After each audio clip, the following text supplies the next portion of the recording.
Good morning and welcome to a special Sunday Championship Sunday edition of the Dr. Bowser Basketball Podcast featuring Brian Duttler again today.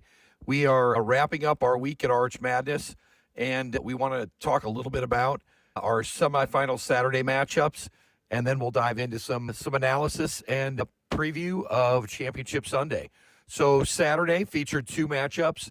The first semifinal was the 5-seed UIC Flames and the 9-seed Drake Bulldogs. And Drake had come into the game on Saturday with two wins, a Thursday and Friday, including a win over the number 1 seed on Friday, the Belmont Bruins. UIC and Drake played a very tight first half.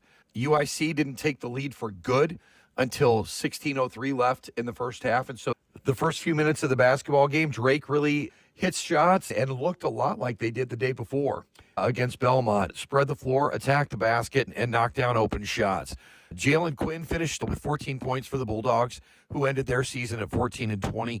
Rashad Washington led UIC with 23 points in their 72-51 win over Drake on Saturday. UIC took the lead for good, as we said, with about 16:03 left. The score is 34-27 at the half, and Washington ended the first half with 11 points. Brian, what did you see in Drake UIC on Saturday? Yeah, with the beginning start at halftime, we had a 34-27 UIC lead. It was a sluggish start both ways to begin the game. Drake did get down 12 points midway through the half. I had a nice comeback to get it within 7 at halftime. Ball movement was a lot better the last portion of the first half, and driving and taking the basket or taking the ball to the hole. First half shooting, Drake was 39%, 30 from 3, and 45% for UIC. But the thing that kept Drake in the game was UIC 16% in the first half from 3.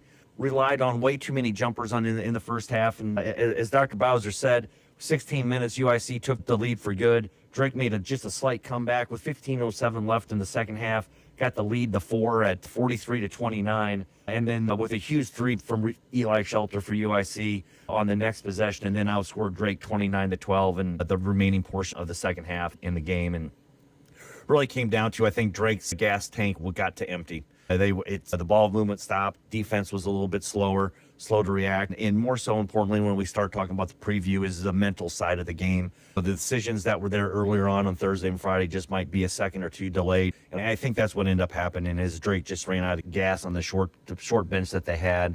UIC was Rashad Washington with the 23 points. 3 bench players for UIC got double digits minutes played, which will help later on today on Sunday for their championship game. Shot 48% overall, and then 23% in the third, or from 3 in the second half. So the shooting did improve a little bit for UIC. A lot of layups in that number, and the better team definitely won this game. Yeah, I think we're both in agreement there. And I would say that the only thing that really didn't go well for UIC yesterday was the fact that they have to wear those cream-colored uniforms. And so we'll see what we see today in the championship game, which starts here shortly at 11 a.m. on national TV, CBS. Let's switch gears to the other semifinal game between the University of Northern Iowa Panthers and the 2-seed Bradley Braves. Boy, I'll tell you what, the game was electric right from the start. Kudos to the two fan bases. Bradley brought a ton of energy with their fan base, but the UNI fan base was actually equally energetic. A lot of us that grew up in Northeast Iowa with all of the Scandinavians that live up there that are maybe a little bit afraid to be boisterous in public, I was impressed with their ability to continue to make sure that UNI had energy on the court. Routinely in the first half, you saw both sides of the UNI fan base standing and urging on their Panthers. And a couple of different things that I thought stood out to me. UNI hit shots in the first half. That is something that's been a little bit of a bugaboo over the course of the last 10 games, is that not consistent shooting.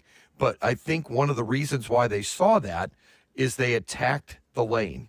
They attacked the lane on the pass. They attacked the lane on the dribble. They got into spots where they could score, and then worked inside out to hit a couple of outside shots. And they only made 3 3-pointers in the first half, but they only took 4.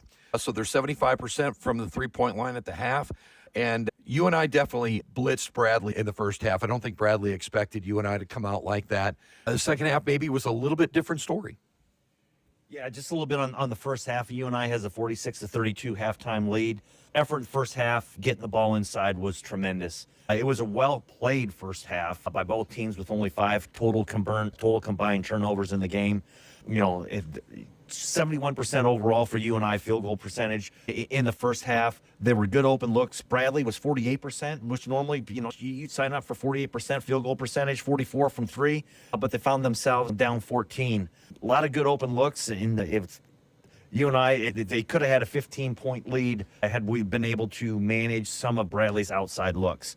I thought a key pivotal point in the game in the first half, going into the 4-minute media, it extended a little bit longer on the clock.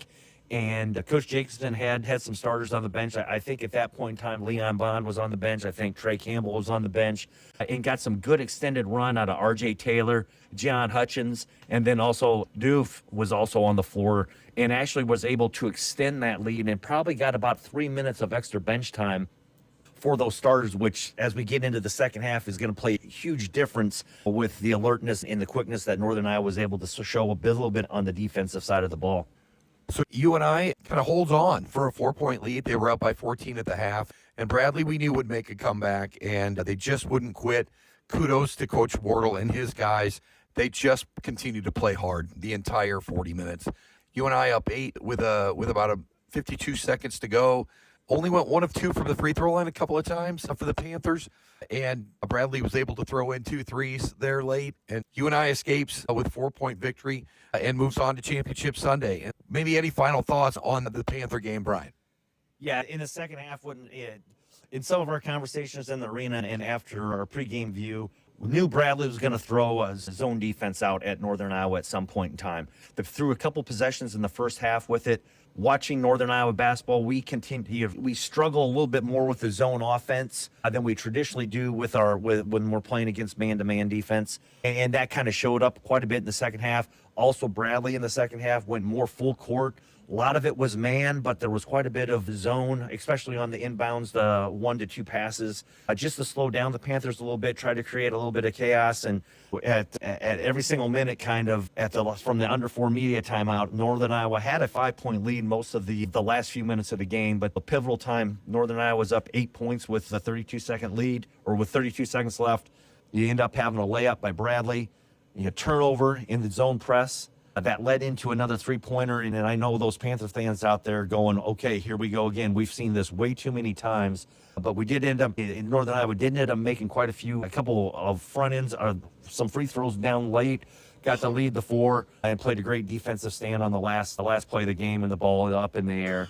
Really want to point out R.J. Taylor in this game. 4 for 4 for the game, 2 for 2 for 3. Made a huge 3 in the corner midway through the second half. Looked like a play that Leon Bond could have just went in and laid it in. He found him in the corner and just absolutely drilled it. I think the last 2 games has been the 2 most important games that R.J. Taylor has played for the Panthers. Bench help last night. He ended up playing, I believe, close to 19 minutes.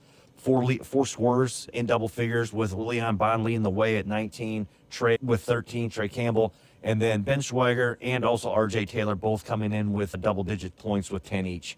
Just a great overall game. Bradley got to the line a few more times and was more successful at the line. Northern Iowa was 9 of 15. Bradley was 15 or 18. If Northern Iowa hits a few more free throws, this game really wouldn't have been in doubt. But that's sometimes when we start looking at some of the fatigue later on in the game. Just an overall great performance by both teams. And from this podcast perspective, I think both of us are pretty happy that Northern Iowa advances to Championship Sunday. Well, that's definitely the truth. And I would like to thank some of the folks that we watch basketball games with for RJ's new nickname, which is the obligatory Panther growl, Rarj. Rarj Taylor, thank you for your 10 points last night and all of your effort all season long. And that we're going to shift focus and we're going to talk about Championship Sunday. The University of Northern Iowa Panthers, as the 5 seed, are going to as the 6 seed, take on the UIC Flames as the 5 seed. And UIC comes in averaging 75.7 points per game. They allow 69 points per game. These 2 teams split on the regular season. UNI won in January at UIC, and then the UIC returned the favor in Cedar Falls later in the season. Let's see here. That final score. Sorry about that, folks. Technology's failing me right now. And in Cedar Falls, UIC got the win 69-61. So 6-point win on the road for the Panthers, 8-point home loss. Brian, what do you think as we look to break down maybe UIC Northern Iowa? What do you think about today's matchup? Matchup-wise, one of the positives, Leon Bond is probably going to end up drawing for UIC on the defensive side of things today. It's going to be with Elijah Crawford. And Elijah was injured earlier on, did not play in Panthers' first game against UIC in Chicago, was available and played in the second game in Cedar Falls. Leon Bond has played tremendous on-ball defense, especially on Friday and then again yesterday. I think that's going to be the key matchup. Might not necessarily see so much scoring out of Leon today, but if he is able to control and maintain some great pressure on Elijah Crawford, I think the matchup tilts in Northern Iowa's favor. The thing that we start talking about is fatigue. And this is obviously UNI's fourth game in 4 days. The other side of this, it's UIC's third game in 3 days. There's going to be fatigue across the floor from everybody. The earlier tip time at 11 o'clock, the loss of an hour of sleep. There's a lot of different specific things you could point to, a pinpoint, but it's going to come down to effort. And if the Panthers bring the intensity on the defensive side, which we have seen for 3 consecutive games, this is going to be a great championship Sunday. I'm looking forward to the game. I think it's going to be a close game throughout. I really don't see a lot of big runs just because of the amount of basketball that's been played. And Northern Iowa takes things on the offensive end. They've been able to assist on over 50% of their field goals made in this tournament. If they continue to pass the ball, find that open shooter, find that open lane, and are able to control a little bit of the athleticism of UIC, I think UNI will pull this one out today. I'm looking at this from the same standpoint, right? A lot of people talk about fatigue in a conference tournament play, but let's be honest. These kids are 18 to 24 years old. They got a lot they need to block out the noise about the 4 games in 4 days thing. They've got to block out the noise about fatigue. They don't care that they lost an hour of sleep last night. Today they're playing on national TV for a chance to go to the NCAA tournament, and that should be their only focus. Play for each other, play for the people wearing the purple and gold. And once again, we are both Northern Iowa graduates, so we're obviously going to be pulling for the Panthers today. But I would say the same thing for UIC. They need to show up and play for each other, play for a chance to play in the NCAA tournament. It doesn't happen that often. It doesn't have. I think if you're a college basketball fan, and maybe the national media really pushes the Power 4 schools on everybody, and it almost feels like they feel like they're entitled to play in the NCAA tournament. Fans of schools and conferences like the Missouri Valley Conference relish the opportunity to earn an opportunity to play in the NCAA tournament. I think that's what's going on here today. And in just a few short hours, the Valley will crown their champion and move on to the NCAA tournament. Probably shouldn't look ahead this far, but whether it be UIC or Northern Iowa, I think you could see either one of those teams in the bracket right back here in St. Louis, March 20th and 22nd, because the Enterprise Center will host the first and second rounds of the NCAA tournament back here in St. Louis. And we hope everybody tunes into the game on CBS today. We want to thank you for taking some time this weekend to maybe listen to our podcast and listen to us ramble about college basketball. A fan in Florida today said that it was really cool to hear two guys that think they know what they're talking about talk about college basketball. And there's no shortage of opinions between Brian Duttler and myself on Missouri Valley Conference and Northern Iowa basketball. Let's have a great game out there today. Go Panthers. And we can't wait for Championship Sunday. This has been another episode of the Dr. Bowser Basketball Podcast. I'm Chris Bowser for Brian Duttler. Have a great day. And is your team going to win today? Make some noise.